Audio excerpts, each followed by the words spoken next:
Bonjour tout le monde, bienvenue à ce mercredi du 27 mars. Aujourd'hui, on va parler des impacts d'une succession déficitaire sur le dossier de crédit. Mais juste avant, j'aimerais d'abord vous remercier pour votre taux de participation. Je suis vraiment abasourdi. On est rendu à plus de 23 000 abonnés qui nous suivent sur cette chaîne YouTube. On est également on a dépassé le 180 000 visionnements. Donc, on voit que nos formations qu'on a au départ lancées pour le plaisir connaissent quand même un grand succès. Continuez de partager. Inscrivez des commentaires sur YouTube, sur les formations. Abonnez-vous sur la chaîne. Likez. Tout ça va nous aider, hein. Ça fait, évidemment, ça favorise les algorithmes. Donc, n'oubliez pas de nous suivre aussi à l'émission CKVL sur les ondes de 100.1 FM. D'ailleurs, ce matin, elle a été diffusée, la dernière émission que nous avons enregistrée. Donc, ça l'a passé à 10 heures ce matin. Et on parlait de la fraude en forclusion. La semaine dernière, on a parlé des vols de titres. Les fameux vols de titres immobiliers. Donc, à ne pas manquer, allez écouter l'émission si ce n'est pas déjà fait. Donc, voilà, ceux qui veulent s'inscrire, donc ceux qui écoutent la présentation sur YouTube et qui aimeraient ça être live avec nous au moment où elle est enregistrée, eh bien, c'est très simple. Vous avez tout simplement à aller sur notre site web afpf.ca et vous abonner à notre infolette et vous allez recevoir le lien de connexion automatiquement. Donc, vous allez pouvoir nous suivre en temps réel et participer avec nous aux formations. Donc, il va y avoir une période de questions qu'on va garder pour la fin. Donc, voilà, on va commencer dès maintenant. Donc, pour ceux qui ne nous connaissent pas, alors qui on est, l'Académie de formation et de prévention de la fraude, eh bien, on a été créé en 2020 par moi-même et Claudia Aubry, qui est ma conjointe, mais qui est aussi spécialiste en cyberinvestigation et en fraude. Donc, on a créé ensemble l'Académie de formation pour répondre à un besoin criant dans l'industrie. Il n'y avait pas vraiment de formation pour les ordres professionnels en matière de fraude et de lutte au blanchiment de capitaux. Alors, notre mission, eh bien, on s'est dit, on va répondre à un besoin criant, donc à vous outiller en tant que professionnel à mieux faire face aux fraudeurs. Il y a une célèbre citation du général Sun Tzu qui a écrit le livre L'art de la guerre au Moyen Âge et qui dit que si tu ne connais ni ton adversaire ni toi-même à chaque bataille, tu seras vaincu. Donc, si vous ne connaissez pas comment les fraudeurs vont venir à vous, eh bien, à chaque fois, vous allez vous faire prendre dans leur filet. Donc, notre objectif, c'est de vous donner tous les outils pour vous éviter de vous ramasser dans cette fâcheuse position. Alors, pour ceux qui ne me connaissent pas, eh bien, je suis cofondateur de l'Académie de formation et de prévention de la fraude. Donc, je suis donc en gestion et prévention de la criminalité financière pour la FPF. Je suis également vice-président pour l'Institut canadien du crédit, qui est un organisme qui existe depuis 1928 au Canada. C'est une association professionnelle de directeurs de crédit. Donc, je suis vice-président pour le chapitre du Québec. Je suis aussi auteur du livre La face cachée des bureaux de crédit que vous pouvez vous procurer en anglais et en français sur Amazon. Je suis parrain de plusieurs regroupements de victimes. Donc, peut-être tout dernièrement, vous m'avez vu dans les médias, la fameuse action collective contre Facebook avec Marie-Claude Barrette. Eh bien, c'était nous, la firme, qui avons fourni le rapport d'expertise de fraude dans ce dossier-là. Je suis aussi représentant, mais pas à titre d'avocat, là, puisque je ne suis pas avocat, mais je suis parrain de plusieurs groupes d'associations de victimes, dont les dernières qui sont les victimes de Boisbriand. Ensuite, je suis porte-parole et consultant dans les médias d'information. Je suis formateur reconnu par diverses associations professionnelles. Je suis également organisateur du colloque sur la fraude qui a lieu à Montréal chaque année et je suis membre de plusieurs associations euh, de lutte contre la fraude, dont l'ACFE, l'ACFCS et CIS et le Cercle canadien francophone d'analyse géostratégique. On a un invité aujourd'hui avec nous. pour venir réenchérir tout ce qu'on va vous présenter. Donc, on a Dan Derry, notaire. Alors, bonjour Dan. Dan Derry travaille pour le cabinet Derry, avocat et notaire, fiducie et succession. Et Dan, en ce moment, est à l'aéroport. Donc, il part en vacances, mais il a eu l'amabilité de se joindre à nous aujourd'hui pour répondre à certaines questions ou venir réenchérir ou préciser certains points. Je ne suis pas un spécialiste dans les successions, alors j'ai fait appel à un expert.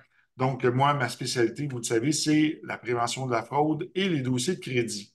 Donc, l'objectif des mercredis, cette formation a pour objectif d'aider les professionnels à parfaire leurs connaissances sur les dossiers de crédit consommateurs. Donc, ça va vous permettre de mieux aider vos clients et d'éviter que ceux-ci se ramassent dans des entreprises là, qui sont pas tout à fait conformes aux bonnes pratiques et à l'éthique. Souvent, il y a des frais reliés à ça, c'est des gens qui n'ont pas de permis. Donc, on vous montre ici, on vous accompagne comment faire le processus par vous-même. Donc, aujourd'hui, on parle de l'impact d'une succession déficitaire sur le dossier de crédit. Et là, ça m'amène à d'abord vous parler d'un avis de non-responsabilité. Donc, puisque je ne suis pas avocat, il n'y a rien ici qui constitue des conseils juridiques. C'est un partage de mon expérience et de mes recherches dans le travail que je fais, dans le cadre de mes fonctions. Donc, bien important de préciser. Et toute autorisation du contenu est proscrite, donc peut entraîner des poursuites judiciaires. Alors, toutefois, vous pouvez partager avec vos clients ces présentations-là en tant que professionnel ou avec des pairs dans vos bureaux. Donc, aujourd'hui, ce qu'on va parler, c'est quoi la différence? En fait, c'est quoi une succession? On va parler aussi de la différence entre un héritage et une succession, les 11 étapes d'une succession, l'acceptation ou le refus de la succession, qu'arrive-t-il avec les dettes de la succession, les impacts sur le dossier de crédit, identifier les cas de fraude, parce qu'il y en a plusieurs, les gains et les pertes de pointage, les négociations avec les créanciers et les procédures de rectification. Donc, question de mise en contexte, avant de parler de la succession, j'aimerais vous raconter une petite histoire. Alors ici, on va parler de Georges. Je vous parle d'un cas vécu, hein. C'est quelqu'un que j'ai assisté dans le passé, mais le nom a été changé pour des raisons de confidentialité. Alors, Georges a un frère jumeau qu'il n'a pas vu depuis 30 ans. Ils sont en chicane. Son frère jumeau décède du cancer et laisse derrière lui des dettes auprès de l'Agence du revenu et des dettes personnelles.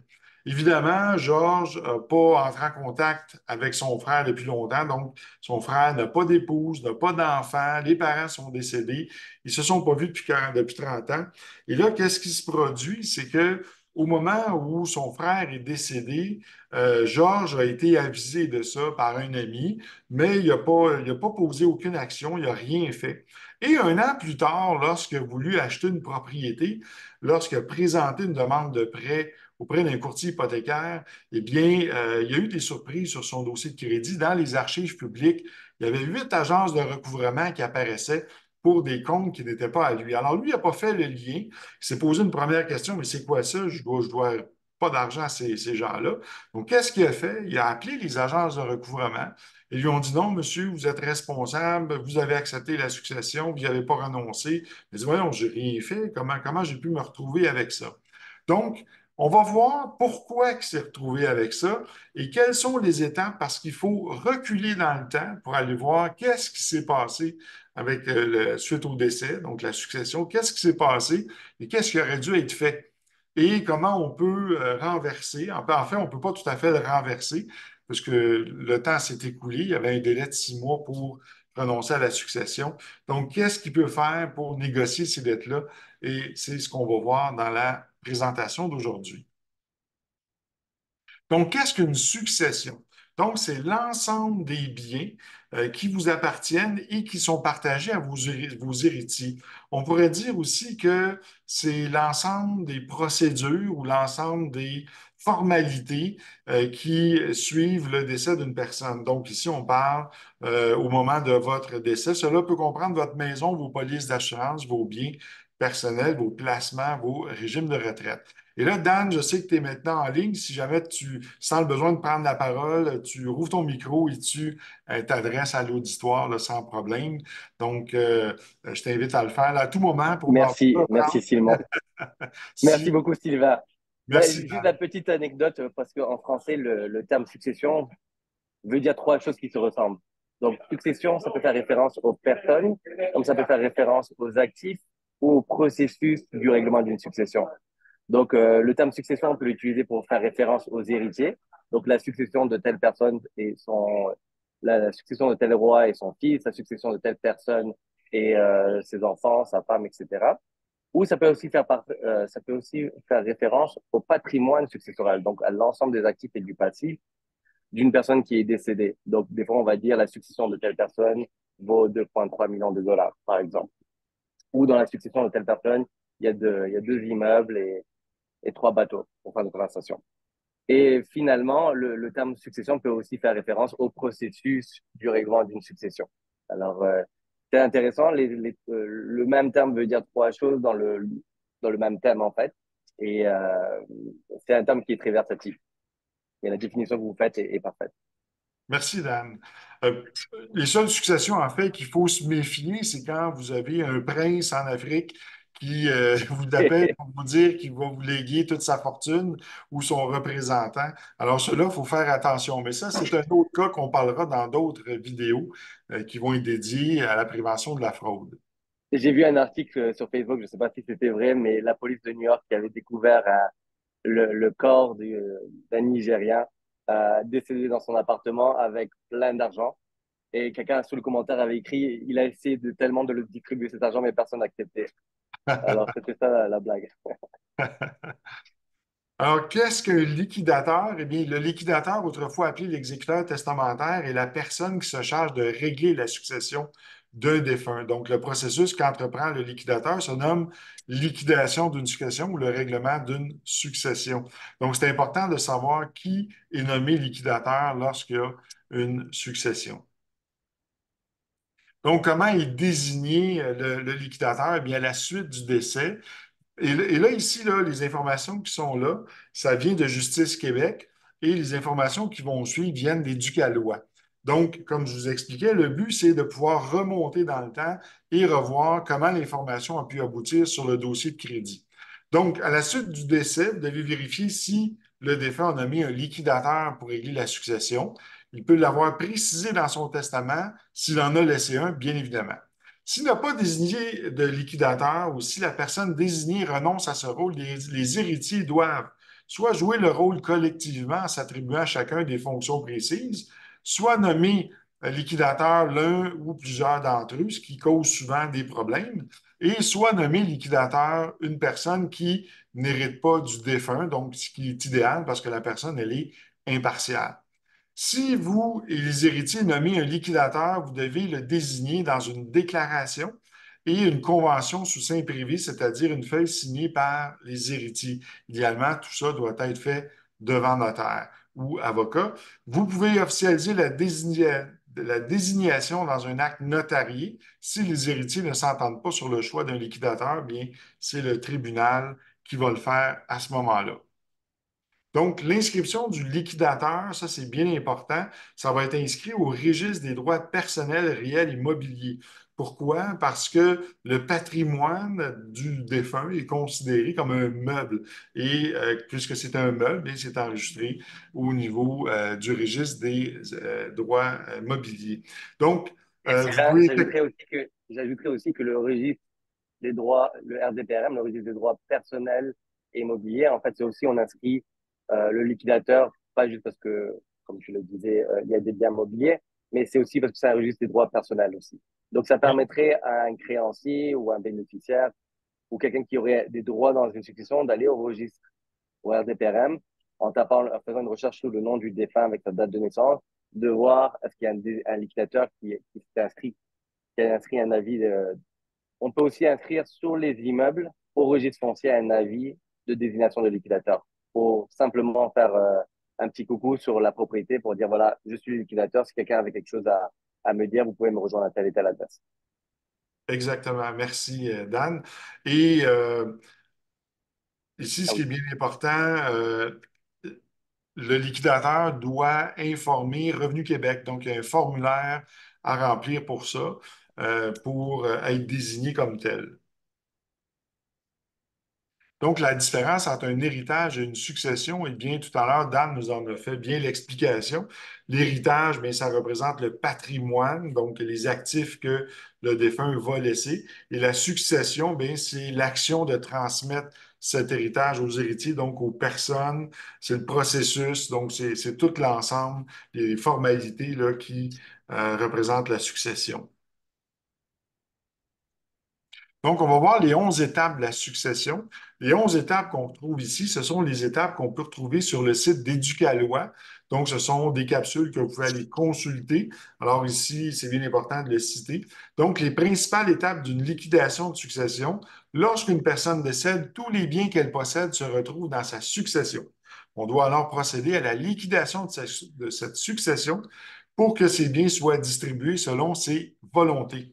Le liquidateur est la personne chargée de la liquidation de la succession. Il doit s'assurer de gérer les biens de la succession dans l'intérêt des héritiers. Pour y arriver, lui, il faut suivre un certain nombre d'étapes. Donc, on va voir c'est quoi ces étapes-là. Donc, s'il n'y a pas de liquidateur qui est nommé, eh bien, à ce moment-là, puis il n'y a personne qui est nommé, eh bien, ça va être, si je ne me trompe pas, Dan, ça va être le curateur public, donc ça va être l'État qui va s'occuper de prendre en charge la succession puis la suite. Donc, la première chose à faire, c'est d'obtenir la preuve du décès, soit la copie d'acte de décès ou le certificat de décès. Mais le certificat de décès, souvent, lui, vient plus tard dans le temps. Il ne vient pas là, quelques jours après le décès de la personne. Il faut en faire la demande auprès du registre d'état civil du Québec. Donc, le liquidateur aura besoin de l'un ou l'autre de ces documents, voire même les deux, selon l'information désirée par les différents organismes avec lesquels il fera affaire. Il est possible de demander des documents en ligne sur le site de l'État civil. Attention, le constat de décès fait par le médecin et l'attestation de décès fournie par le salon funéraire ne sont pas des documents valides pour la liquidation. Donc, ça prend vraiment le certificat de décès émis par l'État. Ensuite, la deuxième étape, bien, il faut rechercher si le défunt avait un testament. Donc, on doit aller chez lui, fouiller, chercher dans les documents et également aussi s'adresser à la Chambre des notaires et au barreau du Québec pour aller consulter ces registres pour voir si la personne n'a pas laissé un testament. Le liquidateur doit ensuite fouiller dans les papiers du défunt, on l'a dit, voir si ça a été fait une signature devant témoin ou si ça a été fait par ou devant avocat. Si le défunt a fait plusieurs testaments, le liquidateur est tenu d'utiliser le plus récent d'entre eux pour liquider la succession. Cette vérification est donc nécessaire, même si un testament est enregistré dans les registres testamentaires. Bon, on va parler tout à l'heure un petit peu de captation émotionnelle. Il arrive dans certains cas où, quelque temps avant le décès d'une personne, il peut y avoir de la part de certains membres de la famille, des proches des héritiers ou des gens qui agissent à titre comment on appelle ça, donc des aidants naturels qui vont avoir tendance à manipuler les gens pour faire changer des choses sur le testament. Mais ça, on va en parler un petit peu plus loin. Le liquidateur doit vérifier si le défunt avait un contrat de mariage ou d'union civile. Ça se fait auprès du registre.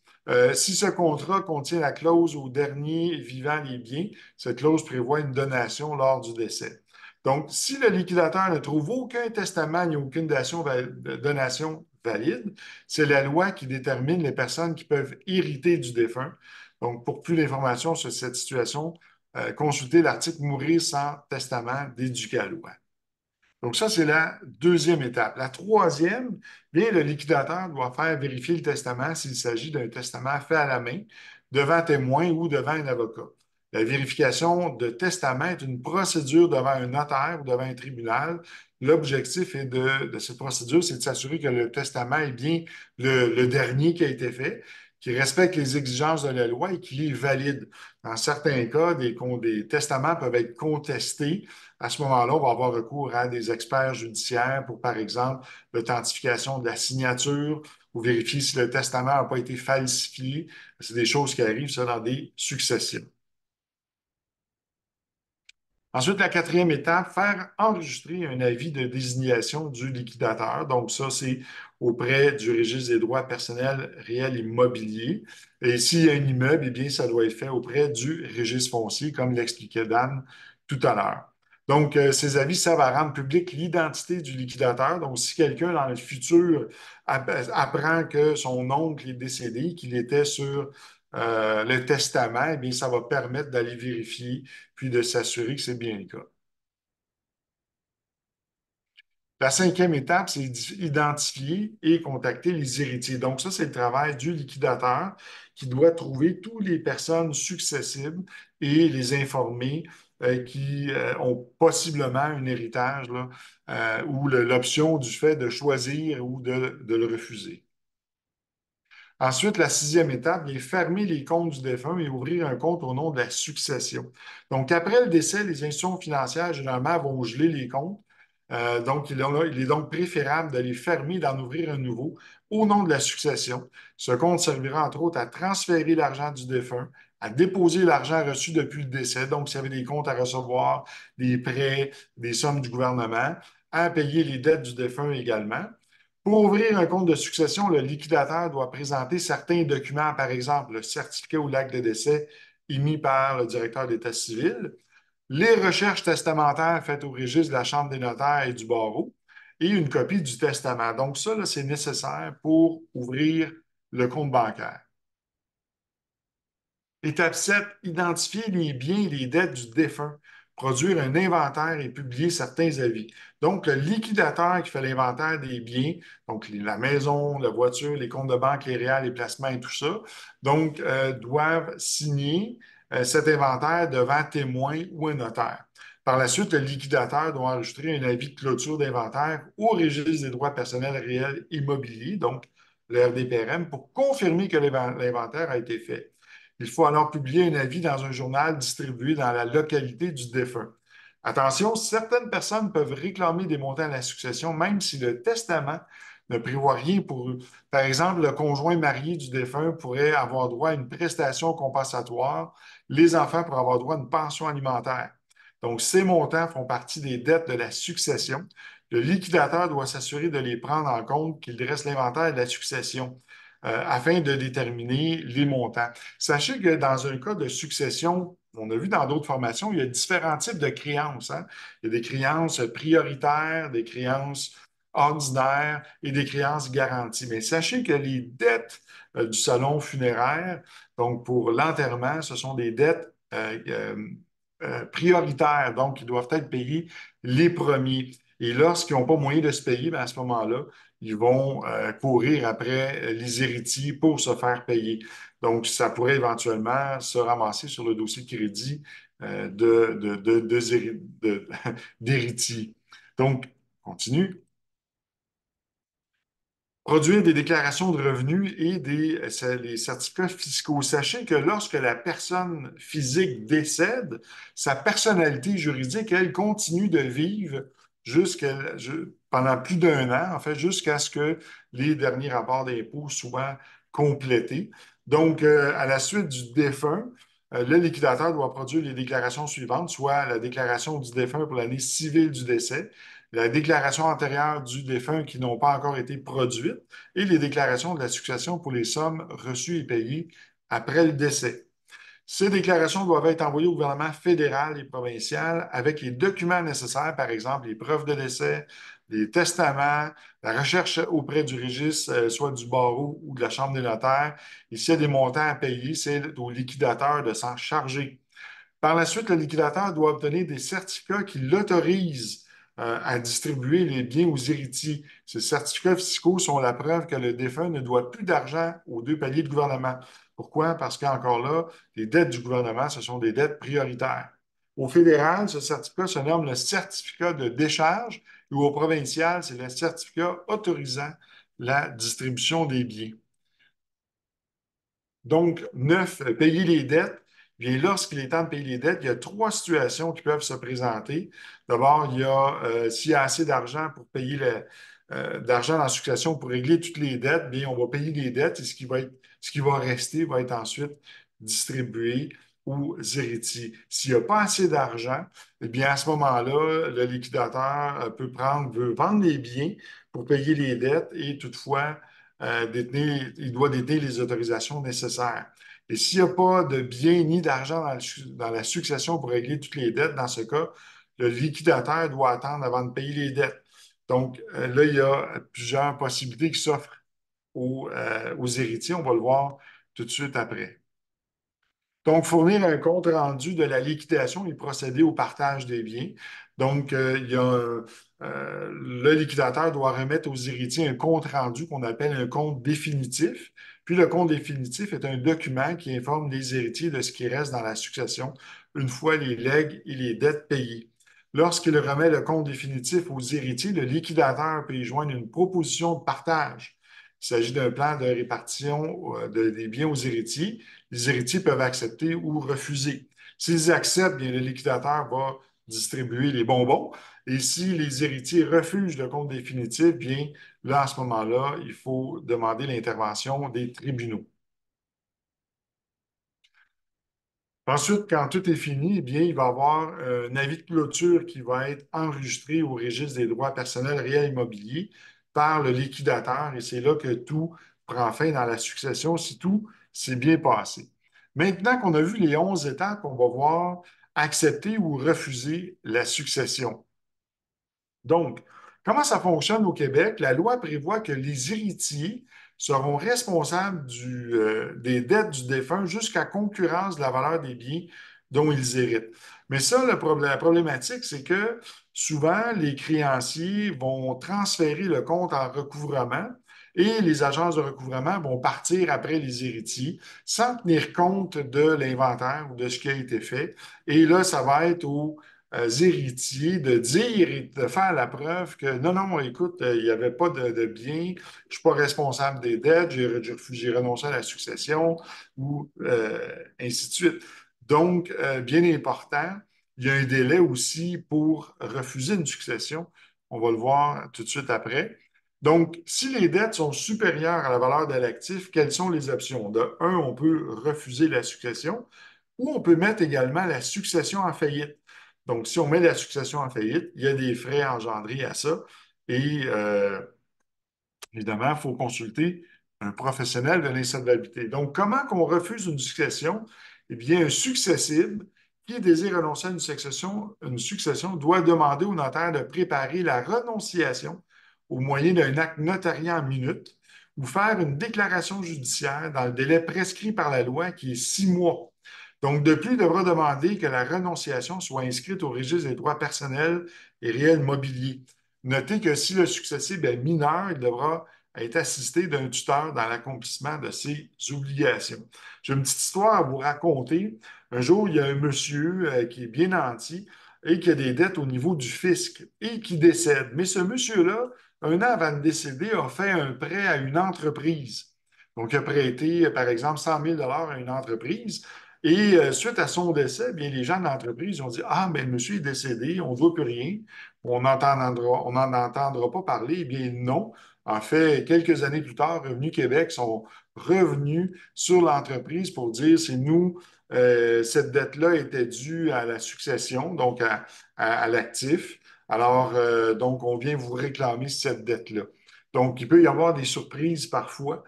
Faut être au courant de ça.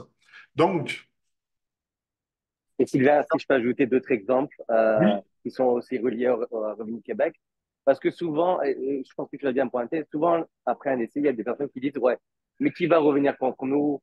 Il y avait rien, il y avait ci, il y avait ça, on va pas suivre les formalités. Et souvent, en coupant les coins ronds, on se retrouve avec des beaucoup plus gros problèmes parce que Revenu Québec, lui, veut se faire payer. Et à partir du moment où on ne suit pas les formalités pour renoncer officiellement à une succession, en ne se manifestant pas soit devant un notaire et en signant les actes, en payant les frais ou en allant à la cour, on est automatiquement réputé avoir accepté. Ça peut même être considéré comme une punition, comme une pénalité de ne pas avoir suivi les formalités, même si on ne veut plus rien savoir de la personne et du défunt. Merci beaucoup.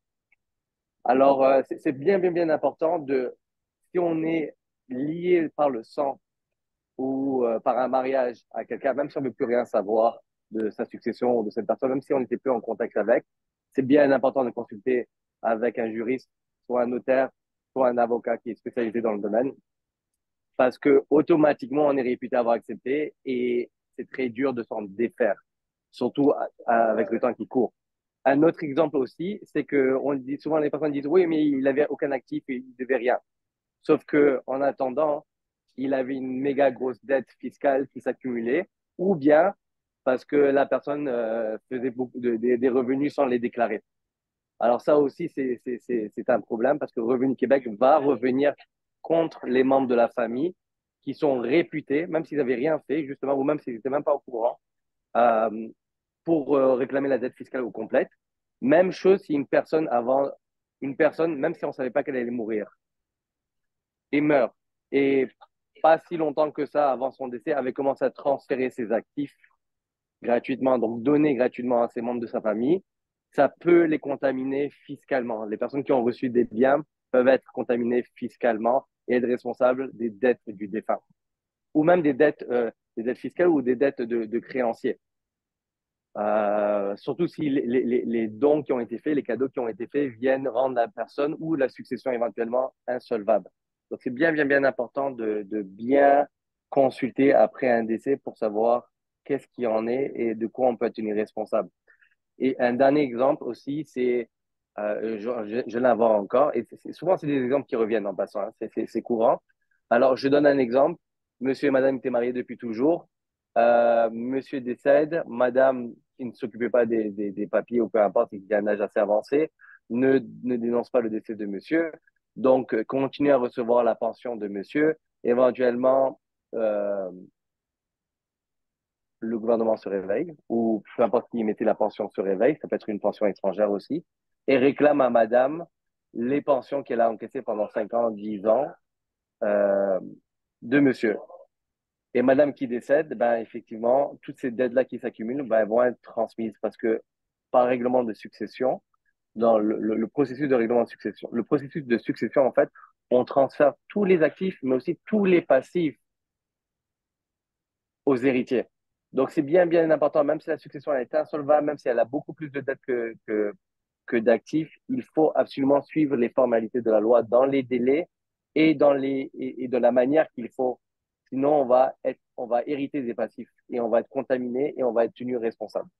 Donc, c'était juste vraiment pour renchérir sur ce que vous dites, Sylvain. C'est extrêmement important, même si on n'est plus en contact, même si on ne voulait plus rien savoir, même si on n'est pas intéressé, même s'il laisse 1 million de dollars plus actifs que de passifs. Si on veut renoncer, il faut renoncer. C'est une formalité active, c'est une action à poser et ce n'est pas automatique, même si on n'était pas intéressé, même si on n'était pas en contact. Donc voilà, c'était mon Merci, On a une petit. Dan. question. Oui, il y a une question, Claudia? Oui, on a une question, Sylvain et Dan. Donc, la question se lit comme suit. En tant que liquidateur, si je dois recourir à la consultation d'un notaire ou avocat, il y aura forcément des honoraires à payer. Je dois conserver les factures et je peux les payer à l'aide du compte de succession en autant que les héritiers soient avisés et m'autorisent. Est-ce que c'est bien comme ça que cela fonctionne?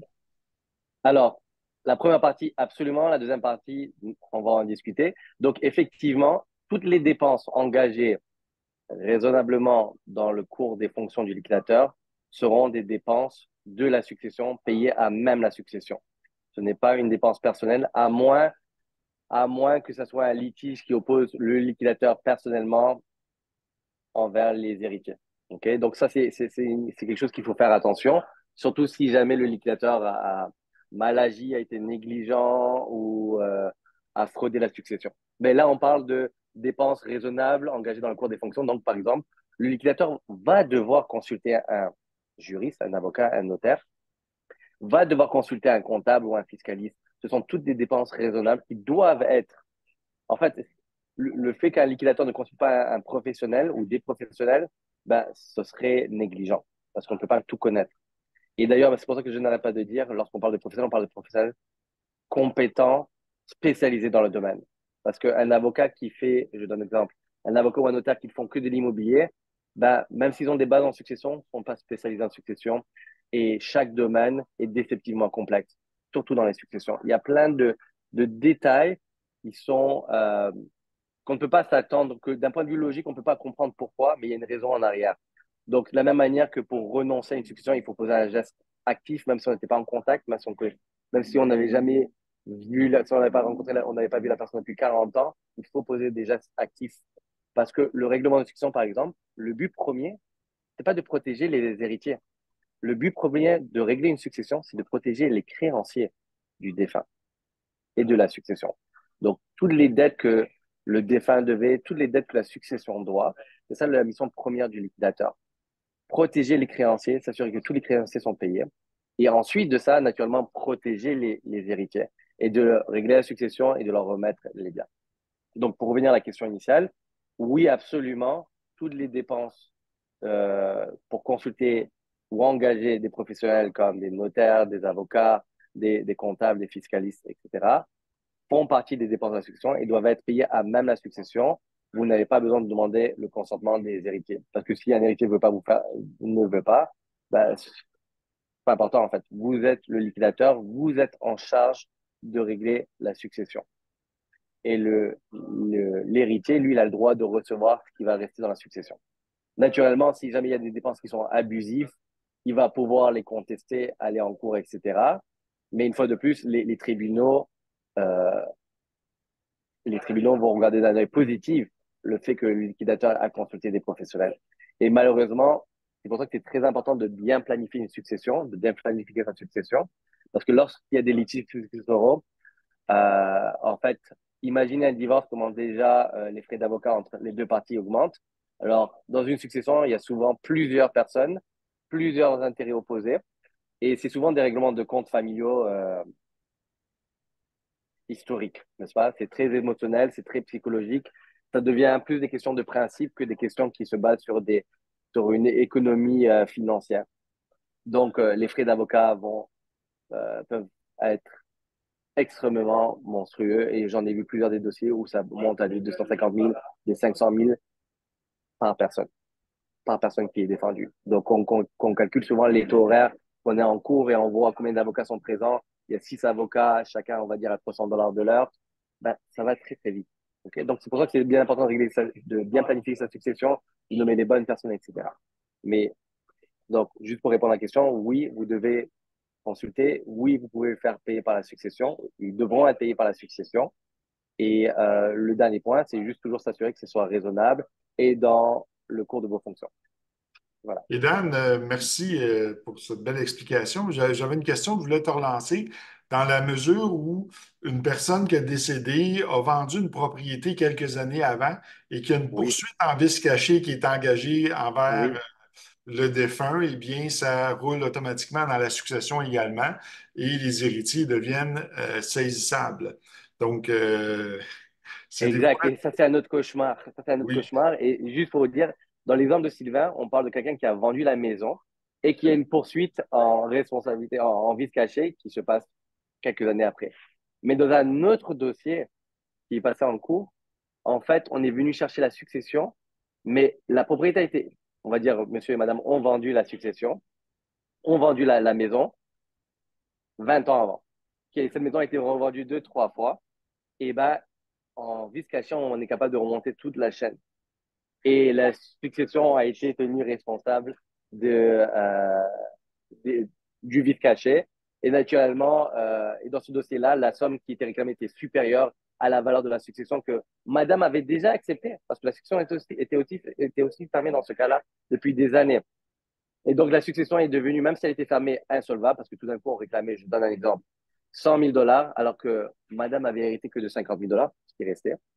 Et là, on a eu un jugement, je pense un peu, le juge a eu un peu de pitié pour madame et a considéré les faits et a jugé que si elle avait su que la succession allait devenir insolvable, elle l'aurait pas accepté. Donc, ils ne sont pas venus chercher sa responsabilité personnelle illimitée. Parce que aussi, une fois de plus, si on accepte une succession, Si on ne renonce pas à une succession ou si jamais on ne règle pas le règlement d'une succession selon le processus exact de la loi, on peut être tenu responsable de toutes les dettes de la succession et du défunt, mais de manière illimitée, pas juste jusqu'à concurrence de qu'est-ce qu'on reçoit. Si on règle une succession selon les règles, on sera toujours tenu responsable, mais jusqu'à concurrence de ce qu'on reçoit. Donc, vous voyez, la responsabilité illimitée, elle est très importante ici, et c'est quelque chose qu'on veut absolument fermer. Donc, voilà un autre exemple, un autre cauchemar de règlement de succession que jamais on aurait pu imaginer au moment du règlement de la succession. D'où l'importance de vraiment suivre toutes les étapes de règlement de succession et de fermer une succession proprement, parce que si un jour il y a un cauchemar qui arrive, on est capable de démontrer en cours qu'on a été responsable et qu'on a agi de manière non négligente. Merci, Dan, pour ces belles précisions. Maintenant, qu'arrive-t-il avec les dettes de la succession? Bien, on vient d'en parler, hein. Donc, les créanciers peuvent poursuivre les héritiers, donc la succession, ou transférer le compte à une agence de recouvrement. Et on sait que les agences de recouvrement, eux, bien, ils peuvent rapporter ça sur le dossier de crédit de façon ad vitam aeternam. Donc, ils peuvent le mettre pour une période de 6 ans, ensuite le réinscrire de nouveau et ça peut courir comme ça dans le temps. Alors, ce qui était arrivé à mon client, que j'ai raconté l'histoire au tout début de la présentation d'aujourd'hui, eh bien, c'est ce qui s'est produit. Il y a 8 agences de recouvrement qui se sont inscrites sur son dossier de crédit et il a dû malheureusement payer tout ce beau monde-là. Donc, il détestait déjà son frère et là, il détestait encore plus mort que vivant. Donc, Et, impact sur le dossier de crédit, eh bien, les dettes de la succession, les jugements et les dettes vont être transférés généralement à des agences de recouvrement ou des bureaux d'avocats qui sont spécialisés en recouvrement.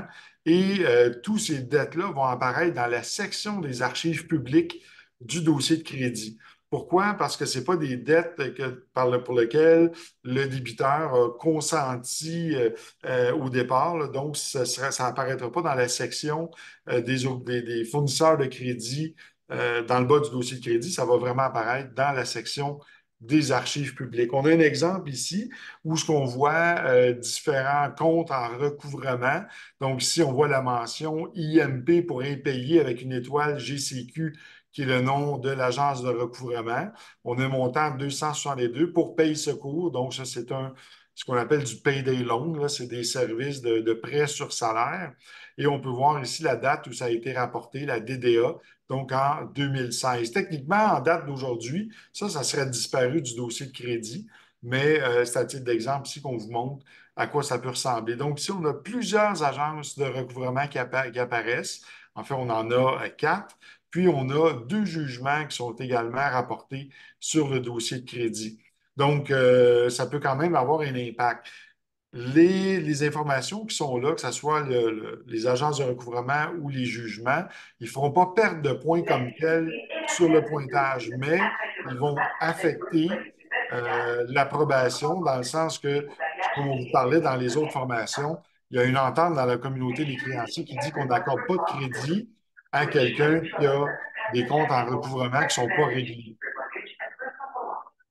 Donc, Dan, si tu veux juste fermer ton son quelques instants, puisqu'on entend l'aéroport en arrière je qui suis désolé, je vais le faire tout de accorde suite. les vols. Alors, on continue à l'instant. On a une autre question, Sylvain. La Oui. question est la suivante. Comment les créanciers retrouvent les héritiers? Ils n'ont pas accès au testament et aux coordonnées des héritiers légaux.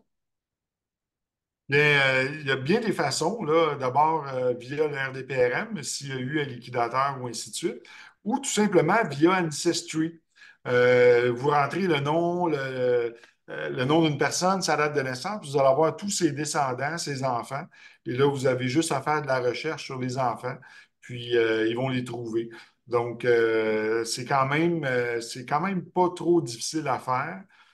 Mais il y a des agences de recouvrement qui sont spécialisées dans ce qu'on appelle le tracing, c'est-à-dire de retrouver justement des personnes qui sont disparues ou recherchées. Exact. Et aussi, si jamais les sommes sont importantes et que c'est justifié, ils vont quand même faire toutes les démarches pour essayer de repérer le dernier testament, notamment s'il a été enregistré dans les registres des testaments. Donc, ce n'est pas non plus impossible de retrouver les héritiers testamentaires. Voilà. Merci, Dan. Je crois qu'il y avait une autre question, Claudia.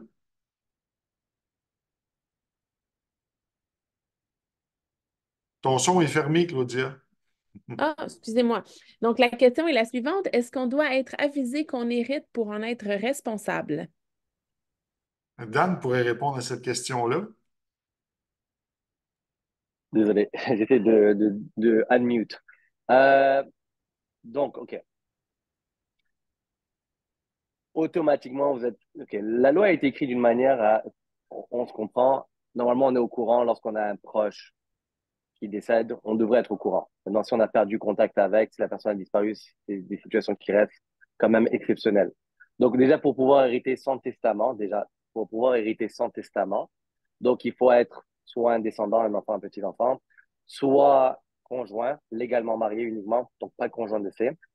Et ça, c'est important aussi dans une question de planification successorale. Si vous n'êtes pas légalement marié, les conjoints de fait, même si ça fait 30 ans que vous vivez ensemble, n'ont aucun droit successoral à moins que ça ait été mis sur un testament. Okay? Donc, sans testament, le conjoint de fait n'hérite pas. Donc, ça veut dire la plupart des Québécois qui sont en couple, et même s'ils ont des enfants, oui, ils sont conjoints de fait et qu'ils ne sont pas légalement mariés, oui, ils sont conjoints de fait, mais au décès, le conjoint de fait n'hérite de rien. Okay? Ça reste quand même assez catastrophique parce que souvent, lorsqu'on a des enfants mineurs, ben, ça se trouve que c'est ces enfants mineurs qui vont tout hériter. Et là, on est un peu dans une très mauvaise situation avec tout ce qui est crédit hypothécaire, prêt hypothécaire, etc. Et même gestion des biens et comment même faire pour élever les enfants, pour créer un conseil du tel, obtenir des approbations judiciaires. En tout cas, c'est un gros, c'est le genre de dossier qu'on n'aime pas trop avoir et qu'on fait malheureusement plusieurs fois parce que c'est juste, les gens n'ont pas planifié et ça crée un effet boule de neige. Beaucoup plus de travail, beaucoup plus de complexité pour les survivants. Euh, Juste pour revenir à la question, donc c'est ça. Donc, qui va hériter sans testament? C'est en général les descendants, le conjoint légalement marié, les ascendants, donc les parents, grands-parents, etc., ou les frères et sœurs et neveux et nièces. Okay? Donc, en général, les gens sont au courant. Dans les cas exceptionnels où la personne avait disparu, où on n'avait aucun contact, on aura toujours l'argument de pouvoir dire devant la cour, on n'était pas au courant que la personne était décédée. Okay? On ne savait même pas que c'était vivante. Okay? On ne sait même pas où est-ce qu'elle a disparu. Donc, ça, c'est des arguments qu'on doit faire malheureusement en cours. Donc, dans les cas normaux, on est au courant, on consulte. Dans les cas exceptionnels, là, c'est quelque chose qu'il faudrait voir avec les tribunaux. Il y a dans le code des mécanismes, lorsqu'on n'était pas au courant qu'on était un héritier et que tout d'un coup on est tenu responsable, etc. Ça reste des cas exceptionnels avec des mécanismes exceptionnels qui, la plupart du temps, il faut se présenter devant la cour. Donc, présenter à la cour veut dire des frais d'avocat et des délais importants, etc. et du stress. Donc, mieux vaut être au courant, mais des fois, on ne peut pas être au courant parce que justement, on n'a pas du contact avec la personne. Et dans ce cas-là, si jamais un créancier vous revient, là, on consultera et on verra ce qu'on peut faire à ce moment-là.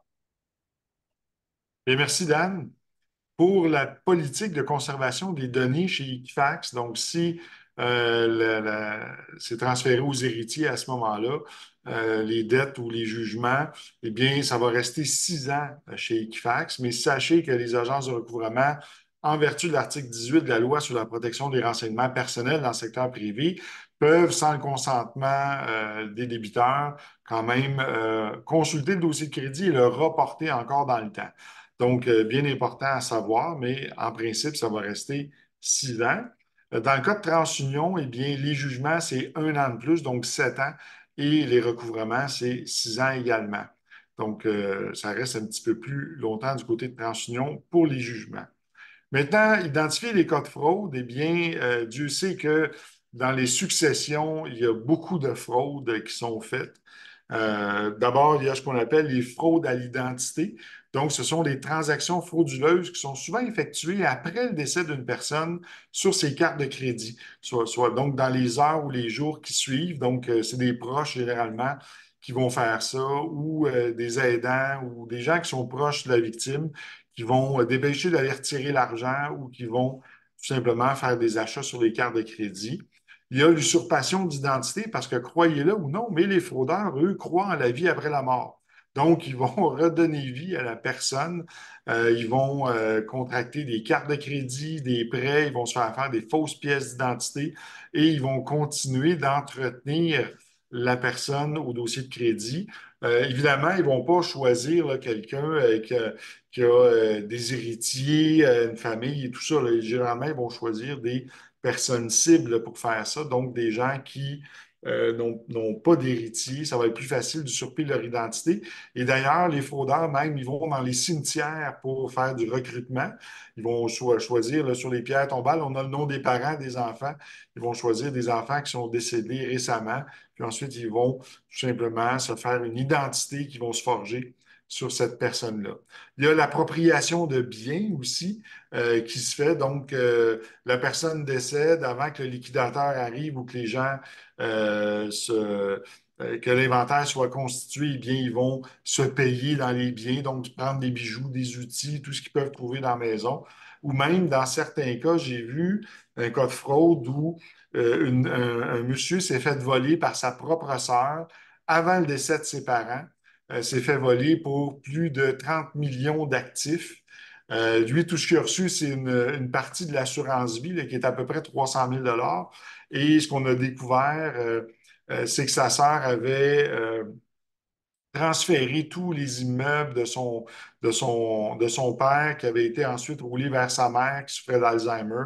Donc, ils ont tous transféré les immeubles, les compagnies, ils ont mis la main là-dessus, puis ils sont devenus soudainement très riches et on a dû faire une plainte à Revenu Québec. Donc, il y a de l'appropriation de biens qui se fait, de la falsification, de la contrefaçon, notamment dans les testaments qui peuvent être contrefaits ou falsifiés, la disparition des liquidités des chèques signés en blanc en possession de tiers qui ont un accès ou des accès au coffret de sûreté. Moi, je connais une histoire où le gars se sépare de sa blonde et le lendemain, il y a un accident de moto et sa blonde avait une procuration pour aller au coffret de sûreté.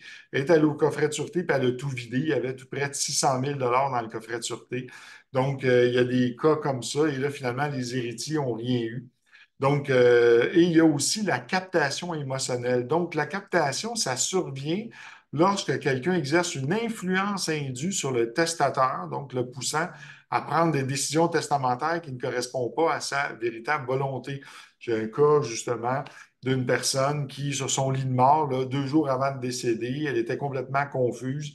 Bien, ils ont fait venir quelqu'un avec la complicité d'un notaire, malheureusement, qui ont fait signer un nouveau testament peu de temps avant de mourir et tout d'un coup, il y a un seul membre de la famille qui hérite de tout. Tu sais. Puis c'est drôle, c'est celui qui s'occupait de la maman. Donc, il y a des situations où ça se produit. Sylvain, on a une question. Oui? La question est, un créancier doit-il obtenir un jugement contre l'héritier avant d'affecter sa cote de crédit? Ben, je laisserai répondre Dan, mais selon moi, non, puisqu'en acceptant la succession, si le jugement a été rendu, il est exécutoire, là, donc autant aux défunts qu'à ses héritiers. Donc, en principe, ils peuvent exécuter le jugement directement sur la succession. Est-ce que c'est exact, Dan? Bah, exact. C'est-à-dire que on est réputé avoir accepté si on n'a rien fait. Et Donc, si on voilà. n'a pas posé un acte notarié ou devant la cour pour renoncer officiellement à une succession, on est réputé avoir accepté. Donc, c'est automatique. Et comme je disais, c'est considéré même comme une pénalité du droit pour ne pas avoir fait certaines démarches. Parce que le but de régler une succession, c'est d'abord de protéger les créanciers, ensuite de ça les héritiers. Et celui d'étant un jugement étant en fait un créancier. Merci, Dan. Donc maintenant, on va voir les gains et pertes de pointage. Eh bien, de ce côté-là, comme je vous expliquais tout à l'heure, il y a une entente dans la communauté des créanciers qui dit qu'on n'accorde pas de crédit à quelqu'un qui a un compte en recouvrement. Et il n'y aura pas d'impact négatif, par contre, sur le pointage, puisque les agences de recouvrement et les jugements ne vont pas affecter certains pointages, mais par contre vont bloquer l'approbation puisque les prêteurs vont dire ça nous prend une quittance avant d'accorder du crédit. Maintenant, comment négocier si votre client est aux prises avec une dette comme ça? Eh bien, il peut avoir recours à un avocat, il peut avoir recours à un commerçant de règlement de dette. Le débiteur peut négocier lui-même ou avoir recours à un syndic autorisé en insolvabilité. Donc, toutes dettes peuvent se négocier, même un jugement. J'ai vu des situations où quelqu'un avait un jugement de 90 000, puis la dette a pu être réglée pour 10 ou 15 000 dollars. Donc, il y a toujours possibilité de négocier. Mais qu'est-ce qui va déterminer le montant du règlement? Bien évidemment, c'est aussi la capacité de payer et les actifs de la personne qui fait l'objet du jugement. Donc, dans le cas ici, on parlerait de la succession. Donc, si vous êtes un héritier et que vous devez négocier, bien, vous allez devoir fournir un budget assermenté et détailler les actifs et les passifs, faire preuve de bonne foi, c'est bien important.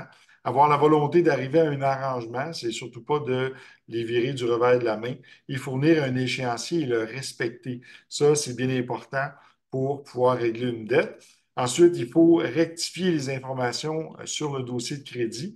Donc, au niveau des procédures de rectification, eh bien, il faut exiger une quittance de la partie adverse, donc du créancier, et ensuite demander à l'agence que le dossier soit mis à jour auprès du dossier de crédit avec un solde à zéro et la mention compte acquitté. Ça, c'est très important parce que s'il n'y a pas la mention compte acquitté, eh bien, tous les prêteurs vont exiger à ce moment-là que l'état de l'information soit modifié avec la mention compte acquitté.